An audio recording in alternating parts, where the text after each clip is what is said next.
Don't be alarmed. Don't be alarmed. Don't be alarmed. That's what I said. Don't be alarmed. I'm looking for my cousin that's missing. And somebody told me that she might be in this area. So I'm not trying to scare y'all. I'm just looking for my cousin. Neziah Harris. Thank you very much. On the evening of January 9th, 2024, a 13-year-old girl who was on the way home from school would vanish without a trace. From that moment, she was never seen again. For weeks, a desperate search unfolded, until a chilling discovery near a river changed everything. Torn, blood-stained clothing was found, revealing a grim truth that no one was prepared to face. Nobody knew what happened to her, who was responsible, and why it happened for months, until one chilling truth was revealed. This is the heartbreaking story of Neziah Harris. The next message is, that was last month. I'm scared. I don't know, IDK, what to do. I have to go to the doctor's TM for tomorrow. And Jarvis replies to Neziah and says, you said that you took a pregnancy test and it was negative. She replies, it did. And Jarvis then replies, so go get another one. Neziah tells him on a text, I can't, I have no money. After that, she says, you go get one. Says, you ain't scared to get a plan B, get a pregnancy test and bring it later today. Just act like you have to use the bathroom. She says, PLS for please. She then replies, will you do it, with some question marks. She sends hello with a bunch of question marks. Jarvis replies to her with okay. Before we begin, we would like to extend our deepest condolences to the family and friends of Neziah Harris, as well as everyone affected by the tragic incident. Neziah's story would start in the big city of Detroit, Michigan, a city that has been known for its resilience but has long been suffering with a high crime rate. And within this complex of a city, a heartbreaking tragedy will unfold. Neziah Harris was born on September 16, 2010, to Mervyn Jennings and her mother, whose name was not publicly disclosed, although it's reported that she is struggling with addiction. While not much is known about her early life, it was clear that Neziah was raised in a troubled family. Her biological father was mostly absent throughout the years for Neziah because of various medical reasons. Through all this, Neziah never grew up with her biological parents. Instead, she was placed in the care of her grandmother, Annette Harris, who legally adopted her together with her brother. Despite not having a stable life and the right environment for a child, Neziah remained a vibrant and dedicated child who took her education seriously. She attended J.E. Clark Preparatory Academy on the east side of Detroit. She rarely missed a day of school and she was seldomly late, demonstrating how dedicated she was with her studies. Meanwhile, she retained an active social life and social media presence. Her outgoing nature and warm personality made her well-liked by those around her. But Neziah had an opposite life at home. From an early age, Neziah has always been surrounded by neglect, indifference, and danger. Even after she was adopted by her grandmother, Neziah never got a stable life, and it was not long until she was placed in the home of her aunt, Shannon Harris, and her live-in partner, Jarvis Butts. Promising as this move may seem, this will mark the beginning of the nightmare of abuse that Neziah will endure for years on end. Jarvis Butts was a 42-year-old man who co-owned an auto repair shop located on Connor Avenue in Detroit, and the income he got from this shop he used to support his 5 kids with Shannon, Neziah, and her brother. From this picture, you can imagine a family man who supports a big family. But the truth is far from what could be seen at first, because there was one problem. Jarvis Butts was no ordinary man. He was a predator who was hiding in plain sight.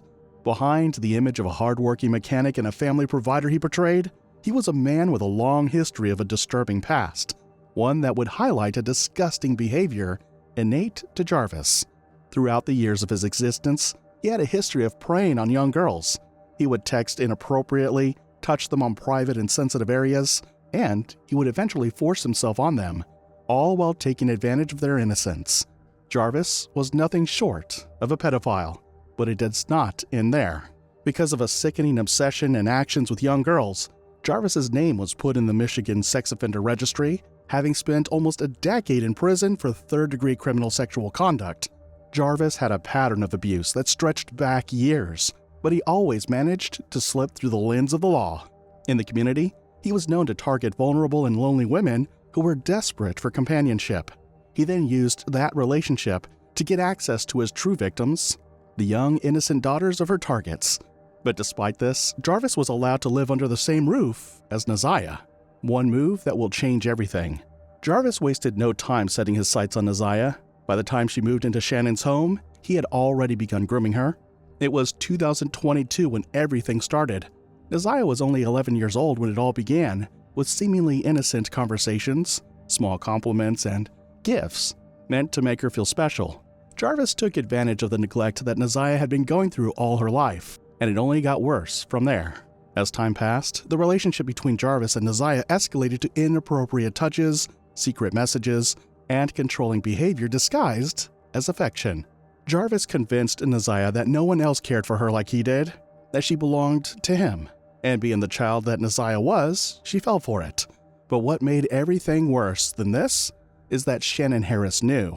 Despite knowing the criminal past of her boyfriend, and after her relatives warned her of the danger she put Neziah and her children in, she chose to ignore the red flags and continued her relationship with this man.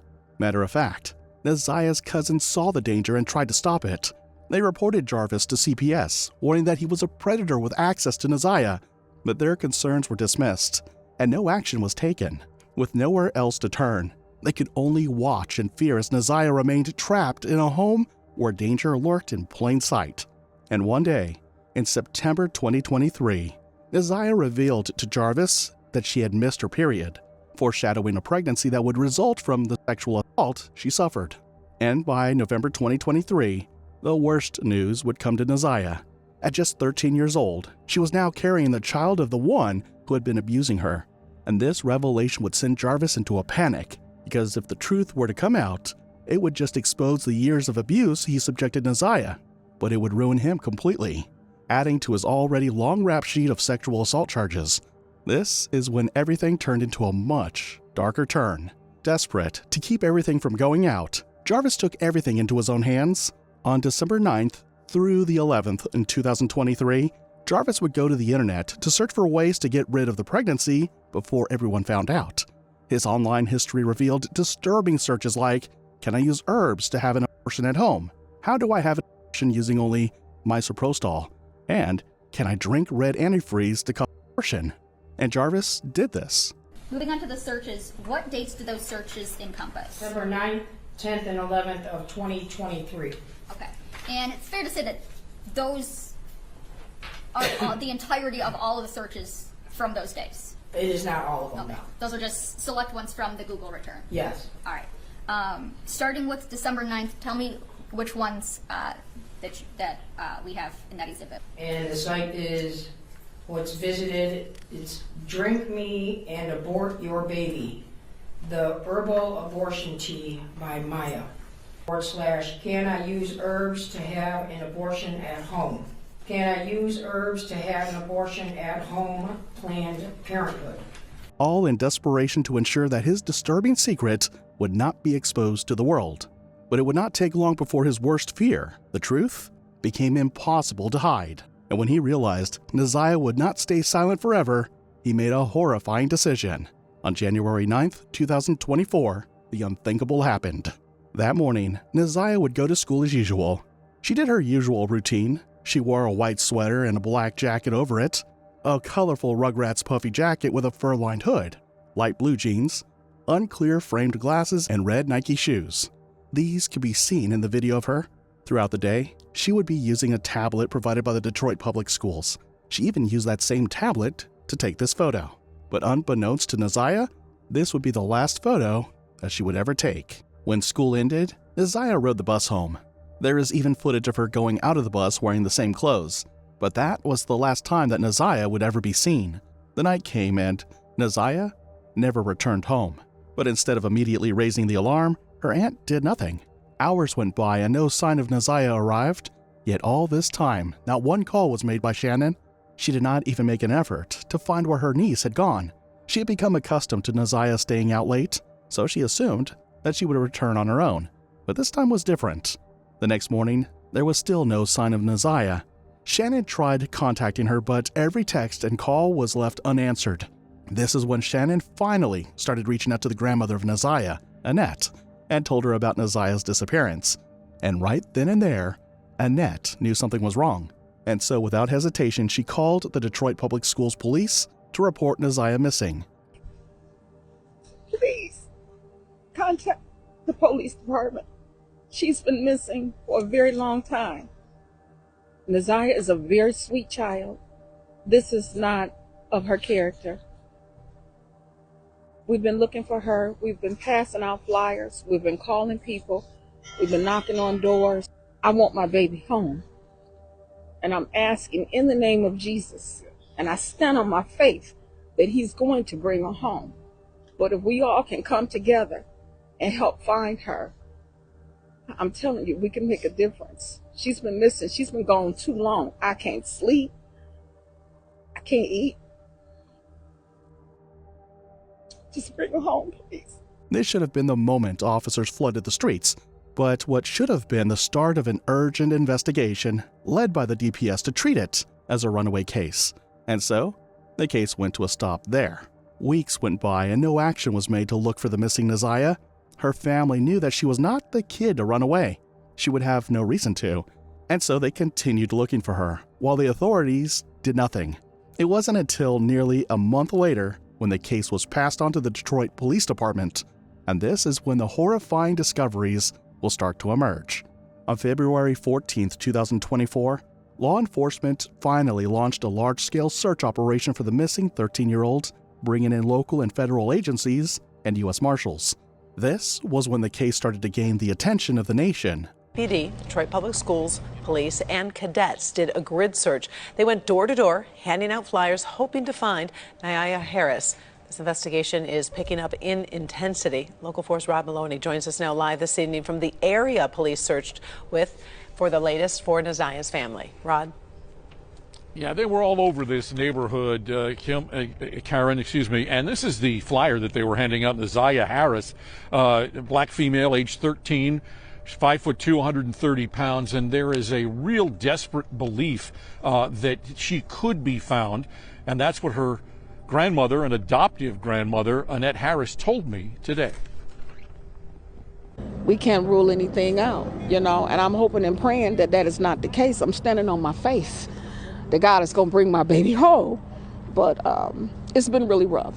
Nazia's mother found herself in trouble, and Annette adopted Nazia to provide a better life. With media outlets covering the search. Throughout this period, one question haunted everyone. What happened to Nazia?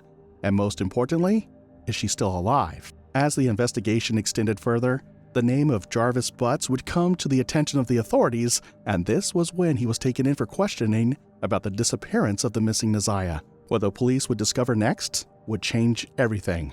On the afternoon of February 15, 2024, detectives sat across Jarvis for an interrogation. Jarvis would deny any involvement in the case. He stated that the last time he saw Nazia was at her grandmother's house in desperation to hide the truth. He even encouraged the police to look into his phone for any clue, confident that they will not find anything in his phone after he deleted all of the messages he and Nazia exchanged. But little did he know the police were one step ahead of him. They extracted every single deleted message and search history that would reveal the disturbing reality he thought had been erased forever. As it turns out, he and Nazia were texting throughout the day of her disappearance, indicating that they were meeting that day. But more horrifying than this were the text messages that the police found from months before that fateful day. Their text messages displayed how Nazia was pregnant on the day of her disappearance. It became clear that Jarvis got Nazia pregnant, which in itself is gut-wrenching, but it also indicated a motive for him to be involved in the vanishing of Nazia. But it didn't end there. Investigators would eventually trace his GPS data that would later reveal his movements on January 9th, and as the investigators critically analyzed his movements, they would uncover a chilling timeline of the events leading up to Nazia's disappearance. On the afternoon of January 9th, hours after Nazia stepped off the school bus for the last time, Jarvis's phone was traced to his auto repair shop on Connor Street. This aligned with later witness testimonies, which stated that Jarvis introduced Nazia as his niece to everyone that night. By 9:30, his location shifted to a motel where they would check in and stay there until midnight. His movements became erratic, with his phone pinging in multiple locations. And on the following day, January 10th, 2024, he was traced near the Rouge River at 7 Mile and Berg Road, a location that would lead to the horrifying discoveries that would confirm the worst fears of Naziah's family. On March 12th, 2024, as they were scouring the Rouge River, they discovered a black jacket and pink one-piece and red and black Nikes that were similar to the clothes that Naziah wore on the day that she disappeared. The fabric of the clothes was torn and stained with blood, which indicated signs of a struggle. This was the first tangible proof that something terrible had happened, and it wouldn't be long until this evidence would prove the dark tragedy Naziah went through. Medical examiners eventually validated that the DNA found in the clothes that were found at the river matched with Naziah. And because of this, even without the discovery of the body, Naziah was presumed dead. It was then that the entire case would take a devastating turn. The authorities realized then that they are no longer just looking for the missing Naziah, but they are building a murder case, and the suspect is already in their grasp. Even if they lacked the body, the overwhelming amount of circumstantial evidence that they have on file is enough to build a case against Jarvis Butts. The DNA confirmation, GPS data that located him at the river, the deleted messages, and the search history found all painted a horrifying picture of his involvement in the crime. After months of searching and gathering evidence, Jarvis would finally face the consequences of his crimes. This is the first time we are seeing 41-year-old Jarvis Butts in court, accused of the sexual assault and murder of 13-year-old Naziah Harris. And we learned new information from prosecutors today. Naziah went missing January 9th. On the very same day, Butts was due to turn himself in to serve a year sentence for carrying a concealed weapon. Listen closely to Assistant County Prosecutor Tina Ripley saying Butts had a Naziah Harris problem he had to handle before reporting to prison. To turn himself in on January 9th of 2024 to serve a year-long sentence for CCW. This date ultimately got moved to February 7th of 2024, allowing him the opportunity and time to take care of his Naziah Harris problem. On September 26, 2024, nearly 9 months after Naziah's disappearance, Detroit police arrested Jarvis Butts with the charges of first-degree premeditated murder, second-degree criminal sexual conduct, and child sexual abuse activity. Using all the evidence gathered against him, the prosecutors figured out the motives that Butt had to murder Naziah. They alleged that after learning about Naziah's pregnancy of his child, Jarvis wanted to abort the baby, and after Naziah refused to oblige, Jarvis would take matters into his own hands. He searched for ways to terminate the pregnancy at home to evade the legal repercussions of getting professionals to handle it. This was when they drove to the motel to check in there, but at some point during his attempt to do the abortion, something went horribly wrong, and this is when he will do the chilling crime that would end Naziah's life. In fear of getting exposed if he brings Naziah to a hospital to get her treatment she needs, he chooses to ultimately murder her. And to cover up his tracks, Jarvis erased all of the incriminating messages from his phone, disposed of Naziah's belongings, and buried her body somewhere around the river. But the battle was far from over, and justice is still yet to be served. On January 9th, 2025, exactly a year after Naziah's disappearance, Jarvis Butts appeared in court for his preliminary hearing. The prosecution laid out the case in its chilling details, presenting text messages, search history, and GPS locations. Meanwhile, witnesses came forward providing testimonies that revealed the warning signs and discoveries that only strengthened the case. We're responding to a missing person. What was your role in searching the 7 Mile and Berg area? I was searching the riverbank of the River Rouge. We were searching south along the bank. I was on the east side of the bank in the 7 Mile Berg area. After a 5-day hearing, the judge would come to the decision of finding enough probable cause to proceed with the trial. But before she did, she proceeded to say that the people around her, the CPS, and the school failed Naziah. They failed to protect her from the monster Jarvis was. Cover up a pregnancy, you hear about a pregnancy, and now you want to make sure that the pregnancy is gone and Naziah disappears.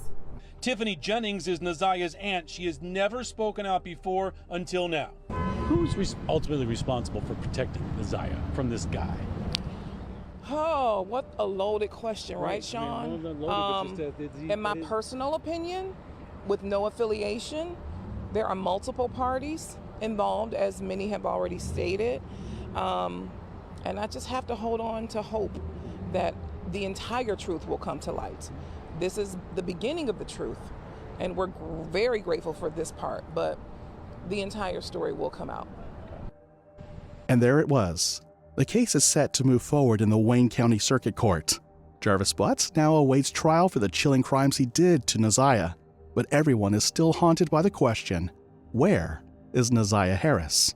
As this case gained national attention, the entire nation was left reeling and devastated by the fate Neziah suffered, but it would never compare to the grief that befell on the family that Neziah left, especially Neziah's cousins who had long since tried to stop this, but no one listened. Now, instead of seeing Neziah grow up, they are left mourning the cousin they couldn't save, forced to relive the nightmare of what could have been if someone had just believed them. Our condolences to the family and friends of Neziah. Let us know what you think about this story in the comments section below.